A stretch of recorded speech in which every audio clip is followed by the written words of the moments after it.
So hello seekers, welcome back to the YouTube channel of physics cum tricks. आज control and coordination जो कि class 10th का chapter है, इसे हम लोग डील करेंगे टॉपिक वाइज और वो भी ट्रिक्स और एग्जाम हैक्स से। तो आइए चलिए शुरू करते हैं कंट्रोल एंड कोऑर्डिनेशन चैप्टर।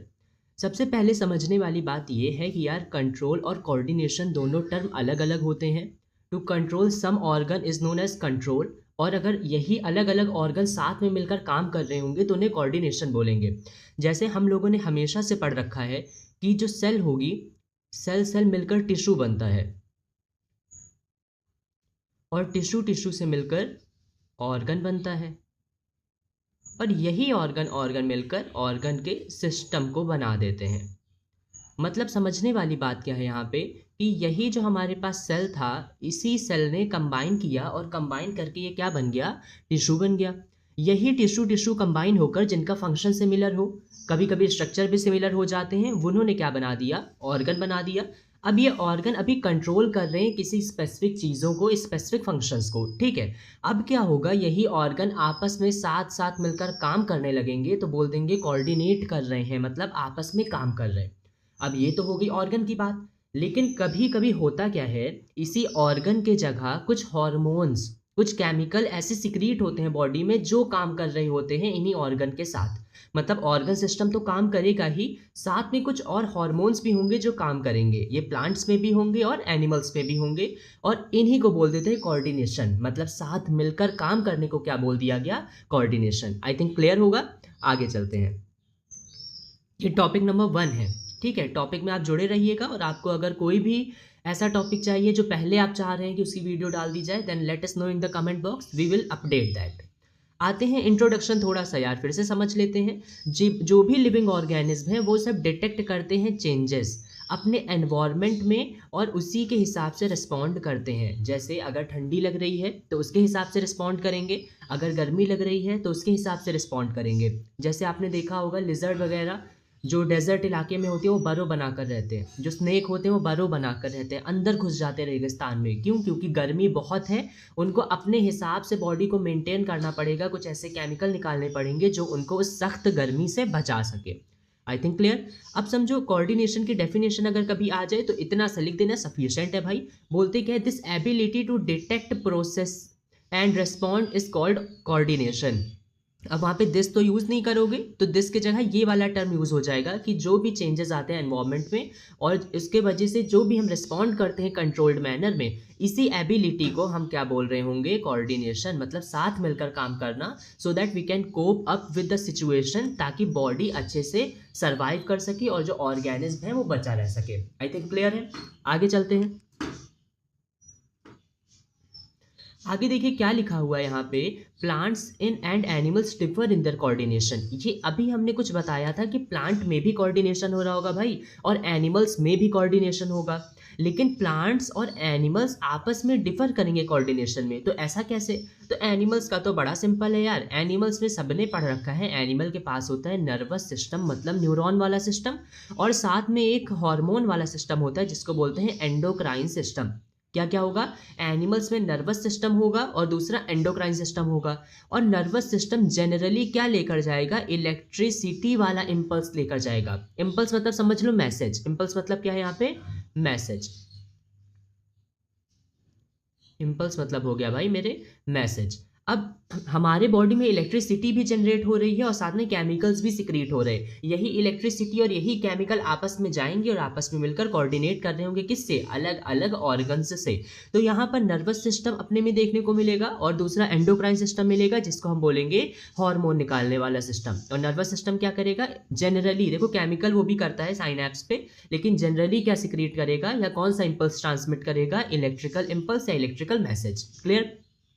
आते हैं भाई प्लांट्स में। प्लांट्स तो और सिंपल है, प्लांट में हार्मोन होगा, आगे पढ़ेंगे कौन से हार्मोन्स हैं।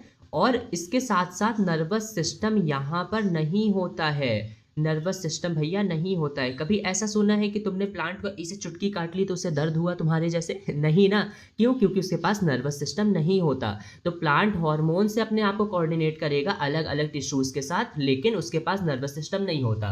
क्वेश्चन यहाँ से बनते हैं भाई कि which one of the following lakhs nervous system, तो आंसर क्या जाएगा, प्लांट में नहीं होता है नर्वस सिस्टम। क्लियर। अब इसे डिटेल में यार लिखना सीख जाएंगे, लिखने वाली क्लासेस भी हम लोग करेंगे। और एक बात समझना, एमसीक्यूज एक ऐसे टाइप का क्वेश्चन होता है कि अगर वो आपको आ गया तो आप और सारे क्वेश्चन आराम से कर ले जाओगे, वेदर वो 2 मार्क्स से क्वेश्चन हो, वेदर 3 मार्क्स से क्वेश्चन हो। क्यों? क्योंकि एमसीक्यू में आपको करेक्ट आंसर पता है। If you know the correct answer then definitely you know the background about it, सब सारी चीज़ें पता होंगी। और अगर एक बार बैकग्राउंड पता होगी then definitely everything will going to be very simple, कि यार बैकग्राउंड मेरे को पता है, I have to just write in points, पहले ये इंट्रो टाइप का, पहले ये हुआ, देन ये हुआ, देन ये हुआ, what are the functions, what is the structure, everything is done, simple. आते हैं आगे यार कोऑर्डिनेशन इन एनिमल्स में। अब कोऑर्डिनेशन में अभी बोला है क्या क्या होगा, या तो न्यूरॉन होगा मतलब इलेक्ट्रिकल इम्पल्स वाला, और या तो हार्मोन होगा मतलब एंडोक्राइन सिस्टम। तो अभी न्यूरॉन के बारे में पढ़ते हैं। अब न्यूरॉन को ही बोलते हैं, ये जो छोटा सा पार्ट दिख रहा है अपने को ये वाला, इसको बोलते हैं नर्वस सिस्टम। क्या बोलेंगे? सॉरी, इसको बोलते हैं न्यूरॉन। इस पूरे पूरे पूरे पूरे सिस्टम को बोलते हैं, पूरी लड़ी चलती है यार, ये पूरी ऐसे ऐसे सीधी सीधी सीधी सीधी सीधी सीधी लड़ी चलती है, और इस लड़ी को पूरे सिस्टम को बोल देते हैं नर्वस सिस्टम। तो ये जो छोटा सा पार्ट है ये नर्वस सिस्टम नहीं है, हम नर्व सेल बोलने वाले थे, नर्वस सिस्टम निकल गया। तो ये वाला जो पार्ट है ना, इसको बोलते हैं नर्व सेल, या तो बोलोगे न्यूरॉन, दोनों बात एक है। फिर से बोलो, क्या बोलेंगे? या तो कहेंगे अपन लोग नर्व सेल, और भाई या तो बोल देंगे न्यूरॉन, दोनों बात एक है। अब समझना, ये जो नर्वस सिस्टम है ये रिस्पॉन्सिबल क्यों होता है? क्यों? क्विक रिस्पॉन्स के लिए। आपको पता होगा कि आपने क्या किया, गलती से गर्म तवे पे हाथ पड़ जाए तुरंत हाथ हटा लेते हो, ऐसे हाथ पड़ा ऐसे हाथ हटा लिया, क्यों? बिकॉज वहां पर नर्वस सिस्टम काम कर रहा है, और वो भी स्पेशल टाइप का काम करेगा जिसे बोलेंगे रिफ्लेक्स एक्शन, अभी पढ़ेंगे आगे, समझे? तो ये नर्वस सिस्टम क्यों काम करता है? क्विक रिस्पॉन्स के लिए। किसी ने आपको ऐसे टच किया so you are able to feel it, because nervous system काम कर रहा है, क्विक रिस्पॉन्स है। क्विक रिस्पॉन्स क्या? तुरंत टच किया, तुरंत मैसेज दिमाग में गया, तुरंत दिमाग ने बताया कि भाई किसी ने टच किया। अदरवाइज स्लो रिस्पॉन्स होता, क्विक ना होता तो पता नहीं कितने सदियां लग जाती। किसी ने टच किया, वो धीमे धीमे धीमे धीमे सेंस हो रहा है, फिर कुछ सदियों बाद तुम्हें पता चला कि भैया हाँ किसी ने टच किया था, समझे? तो नर्वस सिस्टम भाई खुदा की बहुत बड़ी देन है, that it is very quick in nature. और जो फंक्शनल यूनिट है, फंक्शनल यूनिट मतलब कुछ नहीं, जो उसके लिए काम कर रहा होगा उसको बोलेंगे न्यूरॉन या तो नर्व सेल। ऐसा समझो भाई, जैसे बोला जाता है कि आप कोचिंग में पढ़ रहे हो, सो ये भी सही है, लेकिन ये बोल सकते हैं आप कोचिंग के क्लासरूम नंबर 3 में पढ़ रहे हो, तो ये और ज़्यादा एक्यूरेट है। तो सिमिलरली नर्वस सिस्टम हमारे लिए क्विक रिस्पॉन्स करता है, लेकिन नर्वस सिस्टम में भी कौन करेगा? हमारा नर्व सेल या तो न्यूरॉन। क्लियर है? आते हैं कोऑर्डिनेशन इन एनिमल्स में, स्ट्रक्चर वगैरह कैसा होता है न्यूरॉन का, और आगे अभी ट्रिक भी हम लोग बताएंगे, ट्रिक भी देखेंगे भाई, बने रहिएगा साथ में, ट्रिक्स भी देखेंगे। ट्रिक में आ जाते हैं कोऑर्डिनेशन इन एनिमल्स। इसमें समझना अभी आगे है इसका डायग्राम वाला ट्रिक, बहुत बढ़िया है, याद हो जाएगा। आते हैं स्ट्रक्चर ऑफ न्यूरॉन में। इसका देखो स्ट्रक्चर कैसा होता है, ये इधर बगल में बना है, और यहाँ पर समझना, थोड़ा हम इसको अलग कर देते हैं, अब समझो। यहाँ पे यहाँ पर देखो, ये जो न्यूरॉन है ये पूरा वैसा ही न्यूरॉन है जैसा अभी ऊपर देखा था। ये जो बीच वाला पार्ट है ना, इसको बोलते हैं सेल। तो ये सेल हो जाएगी अगर, तो इसका जो बॉडी है उसको बोल दोगे सेल बॉडी। तो यही बीच वाले पार्ट को हमने क्या बोल दिया, ये देखो लिखा है सेल बॉडी। क्लियर? अब किसी भी सेल के बीच में न्यूक्लियस होगा ही भाई, तो यहाँ पर क्या आ गया, न्यूक्लियस भी आ गया। अब ये जो लंबी वाली डंडी है ना, जो ये सॉसेज जैसा तुमको ये चीज़ दिख रहा है, सॉसेज जैसा जो ये दिख रहा है, इसको बोलते हैं, ये पूरा का पूरा जो डंडी है, इस डंडी को बोलते हैं हम लोग एक्सॉन। क्या बोलते हैं? AXON, axon. और एक्सॉन की जहाँ पर एंडिंग होगी, यहाँ पे जहाँ पे एक्सॉन एंड हो रहा होगा, इसको बोल देंगे एक्सॉन एंडिंग, या दूसरा नाम बोलते हैं कि यहाँ पूरा नर्व एंड हो रहा है तो उसको बोल देंगे हम लोग नर्व एंडिंग। दोनों बात बिल्कुल सही है। तो यहाँ पर समझना, ये सेल बॉडी, सेल बॉडी के बीच में न्यूक्लियस, न्यूक्लियस की लंबी वाली जो इधर नीचे डंडी है वो एक्सॉन, और एक्सॉन की जो एंडिंग है वो क्या है, नर्व एंडिंग। बढ़िया। अब यहाँ पर जो ये बाल जैसे स्ट्रक्चर निकले हुए हैं सेंस करने के लिए, इनको हम लोग बोलते हैं डेंड्राइट। कहाँ लिखा है भाई? अच्छा ये लिखा है, ये देखो लिखा है क्या, डेंड्राइट। समझ गए? और सिंगुलर होगा तो डेंड्रॉन, प्लूरल होगा तो डेंड्राइट। जैसे एल्वियोलाई में पढ़ा होगा आपने, सिंगुलर होगा तो एल्वियोलस और प्लूरल होगा तो एल्वियोलाई। कितना सिंपल है भाई। वैसे ही है, ये बहुत सारे जो बाल जैसे स्ट्रक्चर है ना, क्यों बनाए गए हैं, ताकि ज़्यादा चीज़ें सेंस कर सके।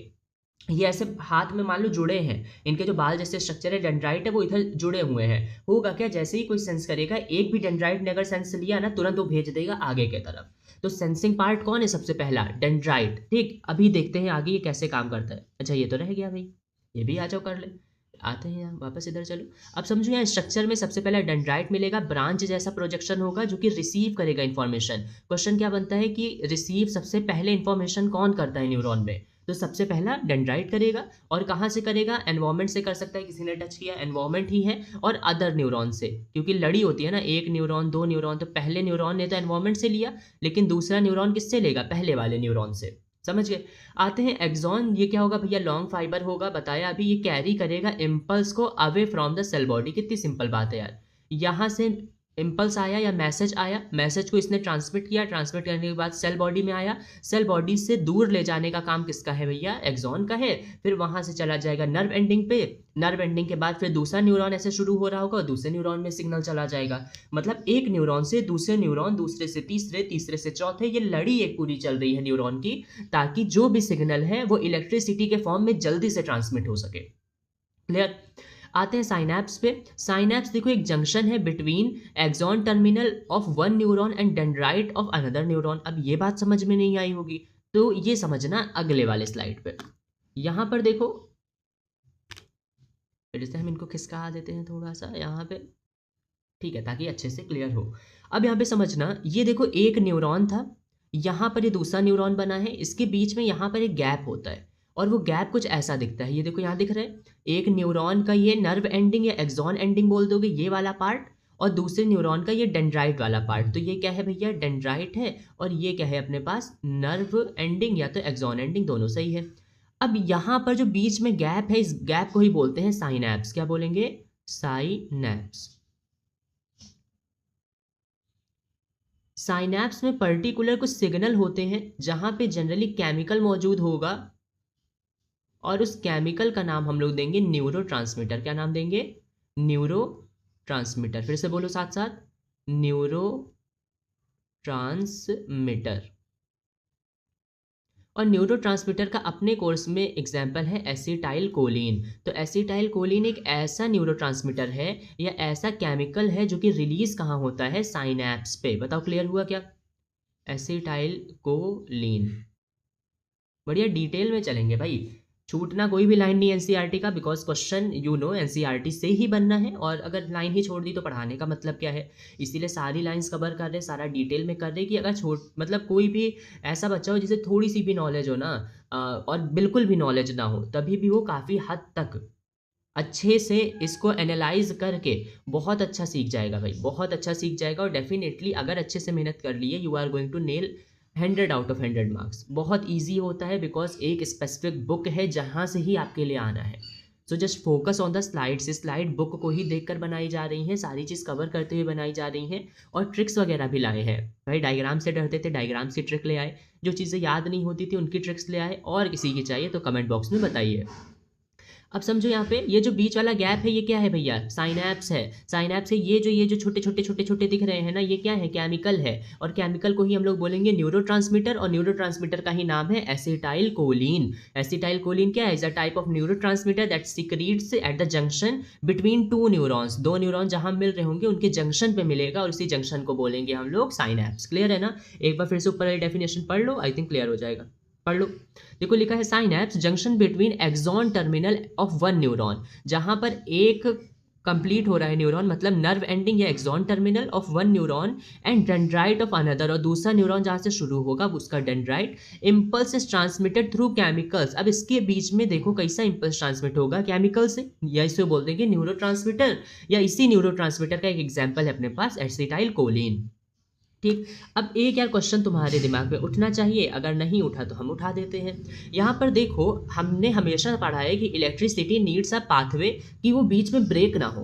तो यहाँ पर एक न्यूरॉन आ रहा था, लेकिन बीच में एक गैप मिल गया, फिर ये दूसरा न्यूरॉन आया, तो क्या इलेक्ट्रिसिटी बीच में पास कर पाएगी? तो आंसर है नहीं, क्योंकि यार कॉन्सेप्ट तो यही कहता है कि इलेक्ट्रिसिटी को पूरा पैसेज चाहिए, कि बीच में कहीं भी टूटा फूटा या कटा फटा ना हो। सेम यहाँ पर होता है भाई। यहाँ पर देखो, जैसे यहाँ से इलेक्ट्रिसिटी जनरेट हुई, इलेक्ट्रिसिटी आई आई आई आई आई आई यहाँ पहुंची, जैसे ब्रेक हुआ तुरंत ही इलेक्ट्रिकल सिग्नल किसमें बदल गया, केमिकल सिग्नल में, और केमिकल सिग्नल ने क्या किया, एसिटाइल कोलिन निकाला। एसिटाइल कोलिन दूसरे वाले डेंड्राइट पे आके चिपक गया, जैसे यहाँ चिपका, इसने फिर से इलेक्ट्रिसिटी जनरेट की, फिर ये आगे भेज दिया। बताओ क्लियर, मतलब इलेक्ट्रिसिटी, केमिकल, इलेक्ट्रिसिटी, फिर केमिकल, फिर इलेक्ट्रिसिटी, तो ऐसा सिग्नल चलता है, बहुत स्पीड में चलता है। क्लियर है। अब इम्पल्स से अगर तुम लोग डर रहे हो तो एक बात समझना, इम्पल्स से डरने वाली बात नहीं है। अगले स्लाइड में बताते हैं। इम्पल्स से डरने वाली बात नहीं है, क्योंकि इम्पल्स कुछ नहीं है यार। इम्पल्स बोलो, चाहे मैसेज बोलो, चाहे सिग्नल बोलो, ये तीनों चीज़ें एक हैं। हम तो यूज़ करेंगे इम्पल्स वर्ड, और हम यही चाहेंगे कि आप लोग भी इम्पल्स वर्ड को यूज़ करिए, क्योंकि इम्पल्स वर्ड एक ऐसा वर्ड है ना जो कि बहुत ही ज़्यादा धांसू लगता है। That if you are going to use it in your examination या एग्जामिनेशन शीट में लिखोगे ना, सो एग्जामिनर या जो भी पढ़ेगा ना, that will going to know कि आप बहुत ज़्यादा पढ़े लिखे हो इस चीज़ में, that you are very much specific about the terms कि क्या चीज़ होती है। तो इम्पल्स भी वही चीज़ है भाई, मैसेज भी वही चीज़ है, और सिग्नल भी वही चीज़ है। क्लियर है? आगे चले। अच्छा, डायग्राम भी आज जो बता देते हैं ट्रिक से। अब ये डायग्राम क्या था यहीं पे बताते हैं, इसको हटा दें। एक बार फिर से बोल दो, इम्पल्स, मैसेज और सिग्नल तीनों एक चीज़ है। अब डायग्राम समझना। एक यार गाना निकला था शुभ का, निमेशाकनी करे जैकनी, कुछ ऐसे करके था। I don't remember the lyrics here, but वहाँ पर देखो निमेशाकनी, तो तुमको अगली लाइन याद करनी है, सॉसेज यूनी। क्या बोलोगे? निमेशाकनी सॉसेज यूनी, ऐसे करके। तो सॉसेज मतलब क्या होगा? The neuron will going to have the sausage shape something, कुछ ऐसे शेप का कुछ ना कुछ मिलेगा। अच्छा, अभी बताया अभी तक क्या था वो जो ऐसे शेप का मिल रहा था, कुछ ऐसे मिलेगा। यू मतलब क्या होगा? हम लोग यू बना रहे होंगे। एन मतलब क्या है? ये डायग्राम किसका है भाई? ये डायग्राम है अपने न्यूरॉन का या तो नर्व सेल का। और आई मतलब कि हम लोग आई बना रहे होंगे। तो आ जाओ यहाँ बगल में बनाते हैं। कैसे बनाएंगे? यहाँ पर समझो, पहले हम लोग यू बनाएंगे, और यू बनाएंगे 7। कितने बनाएंगे? 7 या 5 कुछ भी बना सकते हो, ऑड नंबर ज़्यादा बेटर रहता है। तो यहाँ पे देखो 1 2 3 4 5 6 7। क्लियर हुआ? अब क्या करो, ये देखो यू बना लिया ना, U, we have completed the U part. अब क्या होगा? हम लोग सॉसेज बनाएंगे। सॉसेज याद है ना? इसी वाली लाइन को पहले हम ऐसे ऐसे सीधा ले जाएंगे, एकदम स्ट्रेट से ले जाना। फिर यहाँ से ये देखो हमने सॉसेज लगा दिया,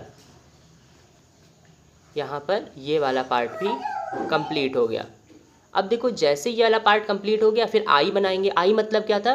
आई मतलब बस ऐसे डिज़ाइनर आई, जैसे एक आई ऐसे बनता है, एक आई ऐसे बनता है। डिज़ाइनर भाई ऐसे बाल जैसा, रूट जैसा। तो वही आई हम लोग, इसका कलर बदलते हैं, रुको। और वही आई हम लोग यहाँ पर ऐसे आँख बंद करके ऐसे ऐसे बनाते हुए चले जाएंगे। बस हाँ, ध्यान में ये रखना कि ये इंटरसेक्ट ना करे, जैसे ऐसे मत चढ़ा देना एक के ऊपर एक, ये गलत हो जाएगा। इंटरसेक्शन मत करना, बाकी सारा सही है। खैर मिटलेगा कहाँ से? कहाँ से मिटा ले भाई? ओ भाई, अंडू वाला कहाँ गया भाई? पूरा ही मिटाना पड़ेगा, रुक जाओ। नहीं, इतना हम नहीं मिटाना चाह रहे। हाँ हाँ, चलो फिर बनाते हैं, कोई नहीं। तो अपने को कितने व्यू बनाए थे? ये एक और इधर बना लिया, गलत बन जाता है ना। ये है, ये है, ये है, ये है, ठीक। अब क्या होगा? डिज़ाइनर आई बनाएंगे भाई, आंख बंद करके इसे ही सही बना दोगे, सब चलेगा, सब बढ़िया है। क्योंकि ये कुछ फिक्स नहीं होता है, ये तो हेयर लाइक स्ट्रक्चर है सेंसिंग के लिए। जैसे बॉडी में विलाई है ना, तो वैसा ये भी होता है। और बीच में क्या हो जाएगा? न्यूरॉन है, तो बीच में क्या होगा यार? न्यूक्लियस होगा। और साथ ही साथ न्यूक्लियस के साथ में ही यहाँ पर भी डिज़ाइनर आई हम लोग बनाएंगे, क्योंकि नर्व एंडिंग भी तो बनानी है। तो यहाँ भी क्या बना देंगे? डिज़ाइनर आई। थोड़ा सीधा गोल सा बना देना कि बोल दिया जाएगा ये क्या है? एक्सॉन एंडिंग या तो nerve ending. I think clear है ना? अब कहोगे यार ये कैसा ही डायग्राम लग रहा है, ये कैसा नहीं लग रहा? थोड़ा हम पेन टैब पे बना रहे हैं तो अच्छा नहीं बन रहा।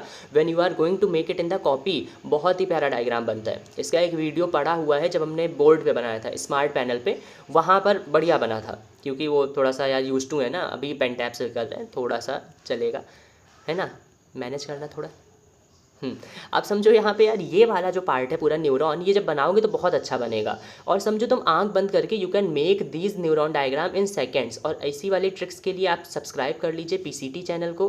पीसीटी जानते हो क्या है? फिजिक्स कम ट्रिक्स, यही चैनल जहाँ पर आप लोग अभी ये वीडियो देख रहे हैं।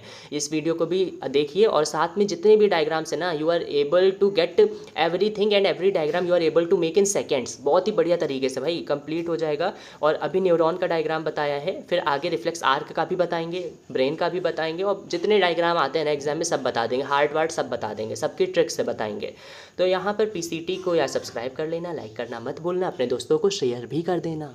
ठीक, आते हैं यार न्यूरॉन का डायग्राम। तो अपने को याद कर रखना है सॉसेज यूनी, मतलब सॉसेज शेप बन रहे होंगे, यू बनाओ, कितने 7 यू बना देना, डिज़ाइनर आई बना देना, ऐसे ऐसे एक बार नीचे बनाए, फिर से जल्दी से बनाते हैं क्या भाई, ये सेकंड्स में बनता है, थोड़ा सुंदर ना बने तो चल जाएगा, लेकिन कॉपी में अच्छा बनता है। समझो यहाँ पे 1 2 3 4 5 6 और ये 7, इसको ये वाली लाइन सीधी सीधी ले जाओ, और यहाँ पर ऐसे ऐसे डिज़ाइनर आई चला गया, यहाँ पर डिज़ाइनर आई आ गया, यहाँ पर डिज़ाइनर आई आ गया, यहाँ पर डिज़ाइनर आई आ गया, यहाँ पर भी आ गया, यहाँ पर भी आ गया, यहाँ पर भी आ गया, यहाँ पे सेल बॉडी और अपना सॉसेज तो रह गया। तो आज सॉसेज बना देते हैं।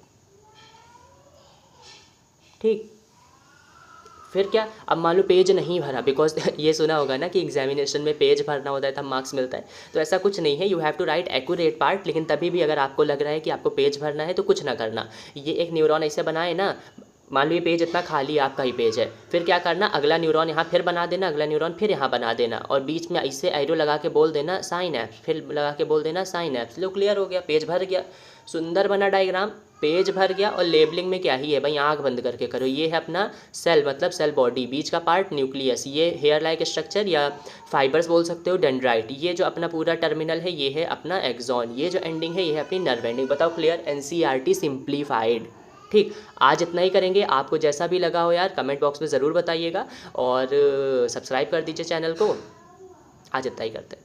अच्छा एक और स्लाइड कर लें, कर लो यार, वही है जो पहले पढ़ चुके हो, आ जाओ एक और स्लाइड कर लेते हैं, फिर न्यूरॉन वाला आज इतना फिर करेंगे। ठीक है, ट्रांसमिशन नर्व इम्पल्स का कुछ नहीं है भैया, स्टिमुलस जनरेट होगा। अब कहोगे ये स्टिमुलस चाचा कौन है, तो स्टिमुलस मतलब ये है जो वो काम कराए, मतलब जो सिग्नल को जनरेट कराए या इम्पल्स को जनरेट कराए, उसको क्या बोल देंगे, स्टिमुलस। जैसे आपने कभी सुना होगा कि आप चल रहे हो अपनी क्लासरूम में, गलती से आपके पैर की छोटी वाली उंगली जाके टकरा गई किसी टेबल से, अगर टकरा गई तो उसी टाइम कितनी लैंग्वेजेस भाई बोल जाते हैं, 52 लैंग्वेज बोलते हैं, जो समझ में भी नहीं आता भाई क्या हो गया, बहुत जोर टकरा गई है, उंगली दर्द हो रहा है बहुत ज़्यादा, है ना, ये चीज़ रहता है। तो वही अगर आप टकराते ना तो आपको दर्द ना होता, मतलब आप टकराए तो ये टकराना क्या हो गया, स्टिमुलस, या किसी ने आपको टच किया ना तो ये टच करना क्या हो गया, स्टिमुलस। तो यहीं पे यहाँ बात लिखी गई है कि जो भी हमें स्टिमुलस रिसीव होगा डेंड्राइट्स से, वही क्या कर देगा, इलेक्ट्रिकल डिस्टर्बेंस या इलेक्ट्रिकल सिग्नल को जनरेट कर देगा।